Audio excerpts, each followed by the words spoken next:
Good evening friends.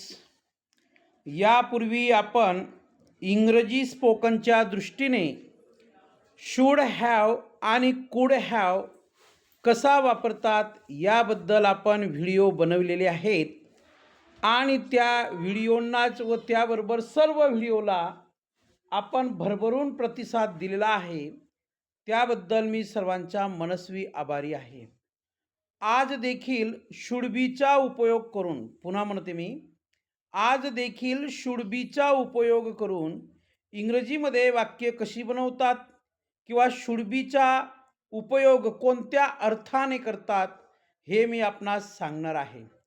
Should be हे एक auxiliary verb असून किंवा मॉडल ऑक्झिलरी असून त्याचा मराठीत अर्थ होतो असायला हवे किंवा असायला पाहिजे. म्हणजे माझ्याकडे काय असायला पाहिजे, माझ्याकडे काय असायला हवं या अर्थाने शुड बीचा उपयोग करतात.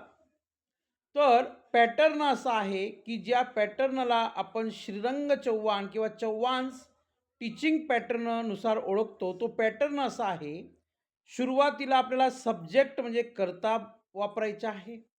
या कर्त्यानंतर लगेचच शुड बी वापरायचं आहे आणि त्याच्यानंतर ॲडजेक्टिव्ह घ्यायचं आहे. आता ॲडजेक्टिव्ह म्हणजे विशेषण, नामाबद्दल अधिक माहिती सांगणाऱ्या शब्दाला विशेषण असे म्हणतात, right.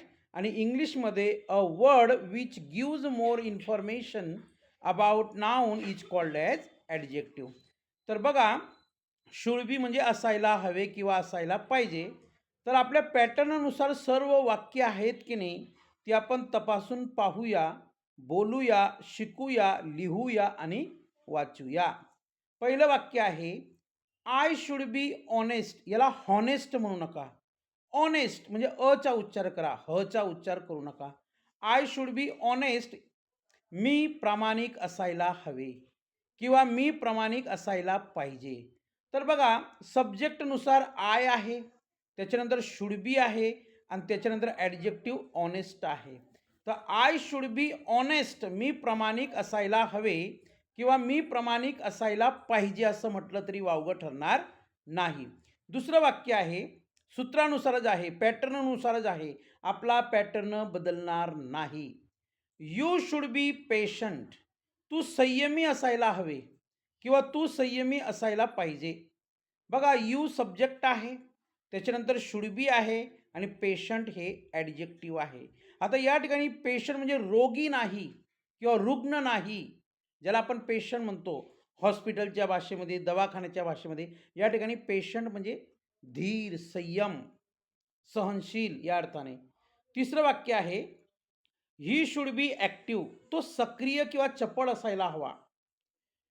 She should be kind, ती दयाळू असायला हवी. इट शुड बी क्लीन, ते स्वच्छ असायला हवे. मग ती रूम असेल, ऑफिस असेल, शाळा असेल, काही असू शकतं. तर इट शुड बी क्लीन, ते स्वच्छ असायला हवे. त्याच्यानंतर वी शुड बी युनायटेड, आपण एकत्र असायला हवे. वी शुड बी युनायटेड, आपण एकत्र असायला हवे. दे शुड बी अलर्ट, त्यांनी सतर्क असायला पाहिजे. वॉटर शुड बी प्युअर, पाणी शुद्ध असायला पाहिजे. या ठिकाणी वॉटर हा सब्जेक्ट आहे, त्याच्यानंतर शुड बी आहे आणि प्युअर हे ॲडजेक्टिव्ह आहे. फूड शुड बी फ्रेश, अन्न ताजे असायला हवे. आता फूड सब्जेक्ट आहे, त्याच्यानंतर शुड बी आहे, त्याच्यानंतर फ्रेश हे विशेषण म्हणजे ॲडजेक्टिव्ह आहे. एज्युकेशन शुड बी फ्री, शिक्षण मोफत असायला हवे. आता एज्युकेशन हा सब्जेक्ट आहे, त्याच्यानंतर शुड बी आहे आणि फ्री हे ॲडजेक्टिव्ह आहे. तर एज्युकेशन शुड बी फ्री, शिक्षण मोफत असायला हवे किंवा मोफत असायला पाहिजे. तर बघा, खाली लिहिलं मी चव्हाणस टीचिंग पॅटर्न. म्हणजे तुम्ही जेवढं काही स्पोकन माझ्या चॅनलवर शिकतात ना, हे सर्व स्पोकन आपण चव्हाणस टीचिंग पॅटर्ननुसार शिकतात. पुन्हा बघा, आपल्याला जास्तीचा सराव करता यावा त्यासाठी काही वाक्य आहेत. आय शुड बी काम, याला काल्म म्हणू नका, या ठिकाणी एल हे सायलेंट लेटर आहे. आय शुड बी काम, मी शांत असायला हवे.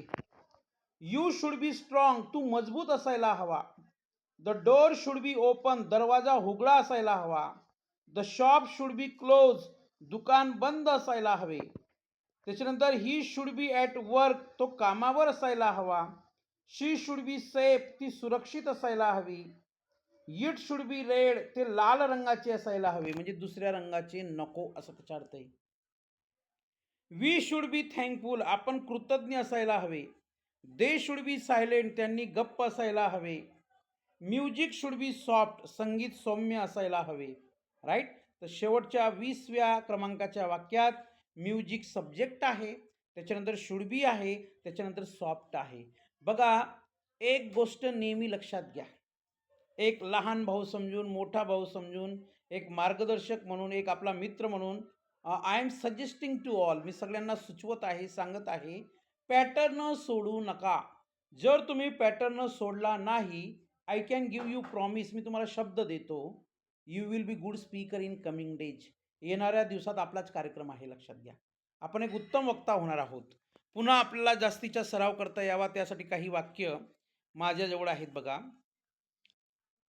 आय शुड बी पंक्च्युअल, मी वक्तशीर असायला पाहिजे, म्हणजे कोणत्याही गोष्टीसाठी, कार्यक्रमासाठी वेळेवर जायला पाहिजे.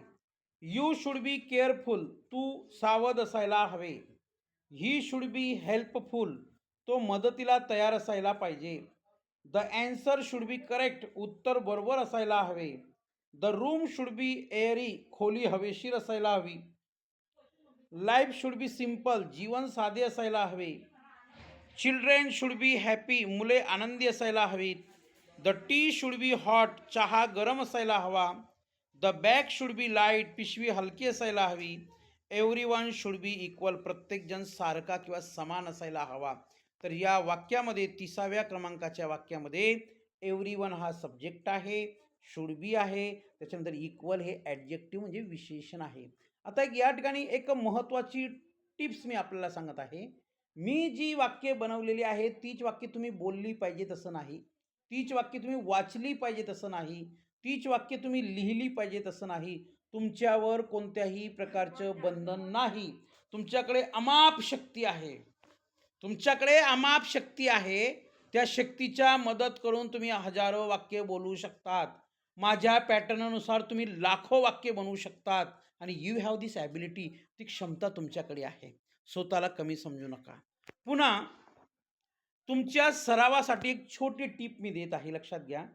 जर तुम्हाला ही वाक्य नकारात्मक बनवायची असेल, म्हणजे मी म्हटलं ना, I should be careful, I should be safe, I should be kind, she should be kind, she should be clever, अशा प्रकारची जी वाक्य मी आपल्याला सांगितली ना आपल्या चव्हाण टीचिंग पॅटर्ननुसार, तर हीच वाक्य आपण निगेटिव्ह सुद्धा बनवू शकतो.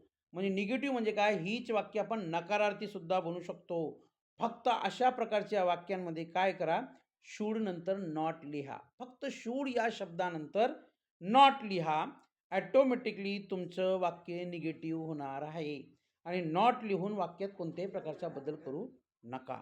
व्हिडिओ आवडला असेल, लाईक करा, शेअर करा, सबस्क्राईब करा. Thank you very much. धन्यवाद.